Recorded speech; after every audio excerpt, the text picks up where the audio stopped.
Bismillahirrahmanirrahim. Assalamu alaikum. Hope all of you are fine. Now we are going to start our general science lecture for class 8th and 9th. Okay.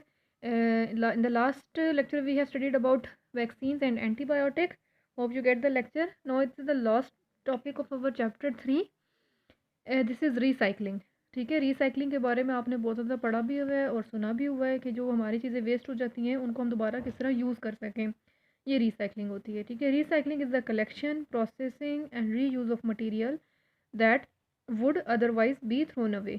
ठीक है, यानी ऐसा material जो कि फेंक दिया जाता है, उसको कैसे कलेक्ट किया जाए, उसको कैसे दोबारा से यूज़ के काबिल बनाया जाए। Material ranging from precious metals to broken glasses, from newspaper to plastic spoons can be recycle. यानी वो बता रहा है कौन कौन से मटेरियल जो हैं वो रिसाइकल हो सकते हैं। एक उसने बताया मेटल जो कि टूट चुका, मेटल हो गए, ग्लास हो गए, न्यूज़पेपर हो गए, प्लास्टिक स्पून, ये सब जो हैं वो रिसाइकल हो सकते हैं।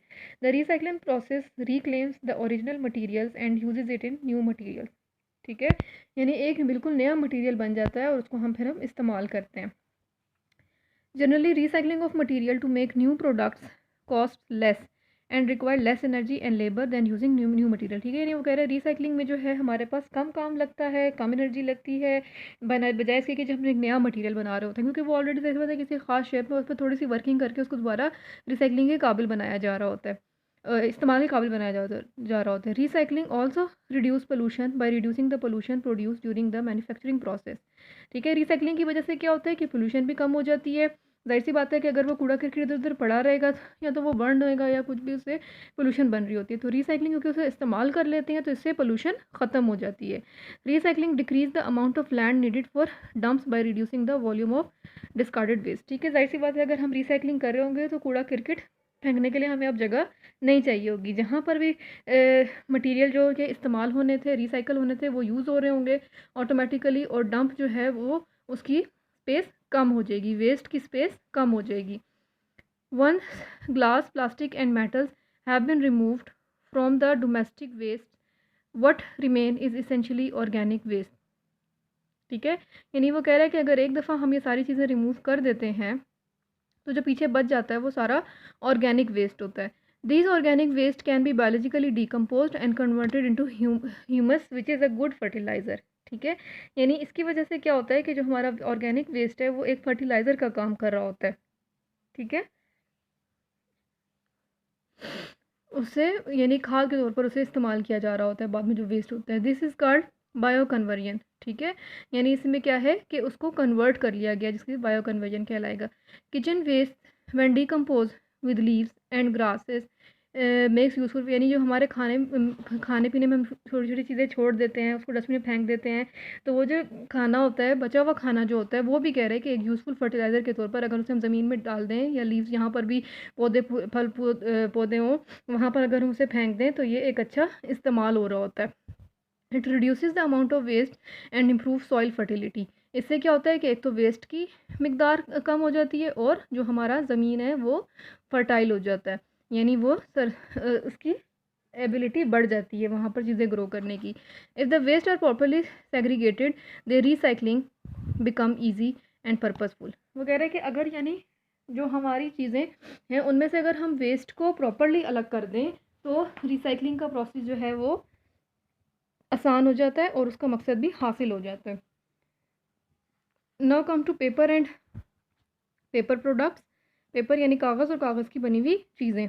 Paper products can be recycled to make cardboard, wrapping paper and even newspaper which is the most proper use of waste paper.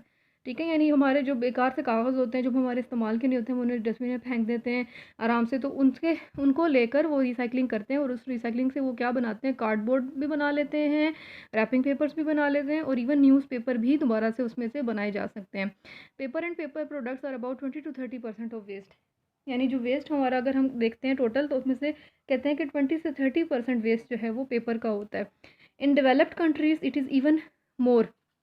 और जो ऐसी बात है डेवलप कंट्रीज़ हैं क्योंकि बहुत ज़्यादा काम, पेपर वर्क बहुत ज़्यादा होता है और बाद में उसका यूज़ नहीं होता, तो वहाँ पर इसकी तादाद इससे भी ज़्यादा होती है, यानी 20-30% से भी ज़्यादा होता है। The recycling of the paper waste has been a great advantage. ठीक है, इसका कह रहे बहुत ज़्यादा फ़ायदा है। कैसे फ़ायदा? It has also greatly help to check pollution. ठीक है। इसकी वजह से जाहिर सी बात है पोल्यूशन भी कंट्रोल हो रही होती है। प्लास्टिक भी आजकल बहुत ज़्यादा इस्तेमाल होता है, हर चीज़ में प्लास्टिक यूज़ हो रहा होता है। आप बाहर जाएँ, कोई डब्बे ख़रीदें, कोई भी खाने पीने की चीज़ें ख़रीदें, तो वो प्लास्टिक के ही रैपर्स होते हैं और प्लास्टिक के ही बॉक्सेस होते हैं। They are also major part of the waste nowadays, ठीक है। जैसे मैंने आपको बताया, recycling of plastic is relatively different because of the mixing of different types of plastic, ठीक है। यानी इसकी रिसाइकलिंग मुख्तलिफ होती है, क्योंकि प्लास्टिक की भी डिफरेंट टाइप्स होते हैं, कोई मोटा वाला, कोई सख्त वाला, यानी उनके अंदर डिफरेंट कंपाउंड्स शामिल होते हैं, डिफरेंट उनकी नेचर होती है। During plastic recycling the plastic waste are washed cut into pieces, यानी प्लास्टिक की रिसाइकलिंग कैसे हो रही है, उसे धोया जा रहा है, फिर उसको पीसेस में कट किया जा रहा है, उसको मेल्ट किया जा रहा है and converted into small pellets, और फिर उनको स्मॉल प्लेट्स में कन्वर्ट किया जा रहा है। These pellets can be remoulded into sheets and desired shapes, ठीक है। यानी छोटे छोटे उसके टुकड़े बना दिए जाते हैं, पूरी प्लेट्स टाइप बना दी जाती हैं, फिर उनकी मदद से मुख्तलिफ चीज़ें उनको दोबारा से किसी शेप में लाया जाता है जैसे रिक्वायरमेंट होती है। Recycling is the now profitable industry, it reduces the garbage pollution and produce useful products, ठीक है। यानी कह रहे हैं कि रिसाइकलिंग भी एक अच्छी इंडस्ट्री है, अच्छे से काम कर रही है, बहुत ज़्यादा पोल्यूशन को ओवरकम कर रही है, वेस्टेज को बेकार होने से बचा रही है, और उसके नतीजे में क्या आ रहा है, यूजफुल प्रोडक्ट्स आ रही हैं। अब हम एक्सरसाइज देख लेते हैं, बहुत आसान है जो हमने चैप्टर पढ़ा उसमें की। सबसे पहले फिल इन द ब्लैंक्स है। Carbohydrate is broken down by the enzymes into, यानी जब हमारे ब्लड में जाता है खाना, तो जिसमें जो कार्बोहाइड्रेट्स होते हैं वो स्मॉलर पीसेस में ब्रोक डाउन होकर क्या बनते हैं, ग्लूकोज बनते हैं। During digestion fats are broken down into fatty acids and glycerol, ठीक है। फैट्स दो चीज़ों में ब्रोक डाउन होते हैं, एक फैटी एसिड्स में और एक ग्लिसरॉल में। Enzymes are made of protein, ठीक है। The percentage of plasma by volume in the blood is 55%। 55% plasma होता है और 45% सेल्स होते हैं। A person with the blood group A has antigen A, यानी जिसको ब्लड ग्रुप ए है उसमें एंटीजन भी ए होगा और एंटीबॉडी जो है वो बी होगी। ट्रू फॉल्स क्या है, genes are present in the cytoplasm of the cell. No, genes कहाँ होती है, सेल के न्यूक्लियस में, क्रोमोजोम के डीएनए के ऊपर होती है, ठीक है, साइटोप्लाज्म में नहीं होती, फॉल्स है। The number of chromosome in P plant is 32, ये भी फॉल्स है, आप उधर पीछे से मैच कर सकते हैं। Let me check it again, it's 14 and 7 pair, ठीक है, तो ये फॉल्स है। Vaccines are active germs of the disease, नहीं, vaccines are weakened germs of the disease. यानी जो हम देखे स्मॉल पॉक्स और काउ पॉक्स में देखा था, तो काउ पॉक्स के जब उसने वो जर्म्स लिए थे तो वो एक्टिव नहीं, वीकेंड लिए थे। This is false. The first antibiotic were discover by Jenner, no, it is Alexander Fleming, ठीक है। Virus was discover in 1792, no, it is 1892। Now come to MCQs। During digestion proteins are broken down into amino acid, ठीक है, protein immuno acid में बनती है, carbohydrate glucose में बनता है, फैट ग्लिसरॉल में बनती है। The number of chromosome in a cat is 15 pairs. A person with blood group B has a antigen B, antigen वही होता है जो ब्लड ग्रुप होता है, ठीक है। The shape of white blood cell is irregular, हमने देखा कि वाइट ब्लड सेल की शेप क्या होती है, इरेगुलर। स्पेशल केमिकल कंपाउंड जो कि इंसेक्ट्स को मार रहे होते हैं आर इंसेक्टिसाइड्स, ठीक है, उनको इंसेक्टिसाइड कहते हैं। क्वेश्चन है आपके पास, साथ साथ मैं आपको शॉर्ट क्वेश्चन भी लिखवाती रही थी, वो भी आपने कंप्लीट करना है और इन क्वेश्चंस को भी आपने अपने पास जहन में रखना है। Explain the digestion of fats in the human body, ठीक है, यानी फैट्स कैसे डाइजेस्ट हो रहे होते हैं, ये बहुत आसान है। जहाँ पर हमने फैट्स के बारे में पढ़ा था, फैट्स की डाइजेशन ये आपको दी हुई है, ये यहाँ से लेकर यहाँ तक का पूरा लिखेंगे, ठीक है, कि फैट्स डाइजेस्ट कैसे हो रहे होते हैं। Give the general characteristic of enzymes, ये भी आपने एंजाइम्स के टॉपिक में पढ़ा था।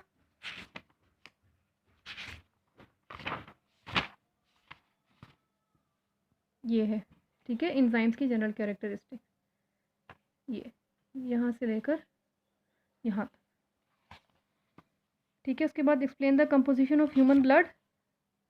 ह्यूमन ब्लड में दो चीज़ें होती हैं, प्लाज्मा और ब्लड सेल, तो ये यहाँ से आप लिख लें, सिर्फ अलग अलग एक्सप्लेन करने की ज़रूरत नहीं है, यहाँ से यहाँ तक।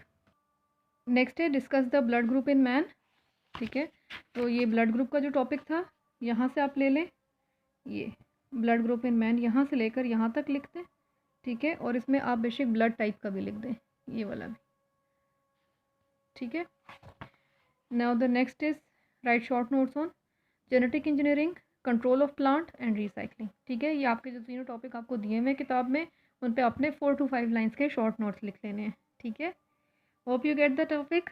यहाँ पर आपका चैप्टर 3 ख़त्म हो जाता है। होप आपने फर्स्ट सेकंड चैप्टर भी ऑलरेडी कॉपीज़ पे कंप्लीट कर लिया होगा और चैप्टर 3 भी। ठीक है, अब हम आगे नेक्स्ट चैप्टर स्टार्ट करेंगे, chapter 4 man and health from our next lecture. ठीक है, तब तक के लिए आप सबको अल्लाह हाफ़िज़।